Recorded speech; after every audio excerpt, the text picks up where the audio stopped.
जब सब कुछ शांत लग रहा था, तबाही ने दरवाजे पर दस्तक दी। एक आदमी ने दूरबीन से देखा कि शहर से कुछ ही दूरी पर संक्रमितों की एक विशाल भीड़ तेजी से बढ़ रही है। उसने फौरन काले भैया को सूचना दी और पूरे शहर में आपातकालीन सायरन बजा दिया गया। शहर की दीवारों पर सभी लड़ाकू सहायक उपकरण तैनात कर दिए गए और हर एक व्यक्ति को हथियार और गोला बारूद बांट दिए गए। जो भी लड़ सकता था उसे मोर्चे पर बुला लिया गया। मुख्य दरवाजे को अंदर से मजबूत किया गया। बुलडोजर और 2 भारी ट्रक लगाकर दरवाजे को सहारा दिया गया। साथ ही लकड़ियों से उसे पूरी तरह जाम कर दिया गया।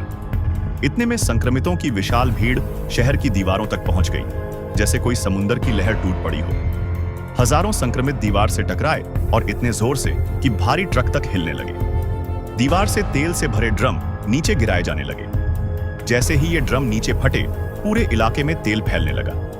ग्रामीण उन ड्रमों पर फायरिंग करते रहे ताकि आग तेजी से फैले और संक्रमितों को रोका जा सके। फिर भी संक्रमितों की भीड़ रुकी नहीं। वे दीवार की ओर रेंगते रहे। फिर एक साथ सैकड़ों मशालें दीवार से नीचे फेंकी गईं और कुछ ही पलों में आग ने सब कुछ अपनी चपेट में ले लिया। एक धमाका हुआ और सैकड़ों संक्रमित जलकर खाक हो गए। लेकिन खतरा अभी टला नहीं था। संक्रमित अब दरवाजा चढ़ने की कोशिश करने लगे, मगर स्नाइपर राइफल्स ने उन्हें पीछे खदेड़ दिया। एक गोली में सिर के परखच्चे उड़ते। फिर अचानक संक्रमितों ने अपना रुख बदल दिया। अब वो बाएं किनारे की बाढ़ की ओर बढ़ने लगे। असल में वहां एक विशालकाय संक्रमित खड़ा था जो इन सबका नेतृत्व कर रहा था। उसने कुछ ही पलों में लकड़ी की बाढ़ गिरा दी और सैकड़ों संक्रमित शहर में घुस गए। अब पूरे शहर में अफरा तफरी मच गई। हर गली, हर नुक्कड़ में गोलियां चलने लगी, मगर भीड़ को रोका नहीं जा सका। संक्रमित इमारतों तक पहुंच गए और बंदूकों से लैस लोगों को भी पल भर में बदल दिया। मुख्य पात्र ने सोचा, अगर इस बड़े संक्रमित को मार दूं तो शायद बाकी बिखर जाएंगे। उसने उस पर लगातार गोलियां चलाईं, लेकिन कोई असर नहीं। सारी गोलियां खत्म हो गई और उसे पीछे हटना पड़ा।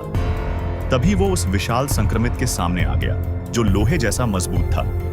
तभी एक साथी की आग उगलने वाली बंदूक ने उसे पीछे खदेड़ा, मगर किस्मत ने फिर धोखा दिया। गैस खत्म हो गई और आग बुझ गई। अब वो विशालकाय संक्रमित फिर से हमले के लिए आगे बढ़ा, लेकिन जैसे ही वो हमला करने वाला था, वो अचानक ढेर हो गया। आग से झुलसा हुआ, अपनी शक्ति खो चुका।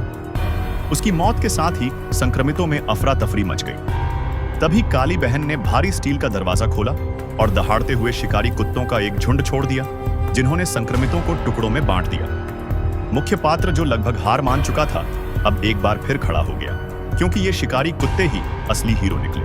और इस तरह एक भयानक तबाही टल गई।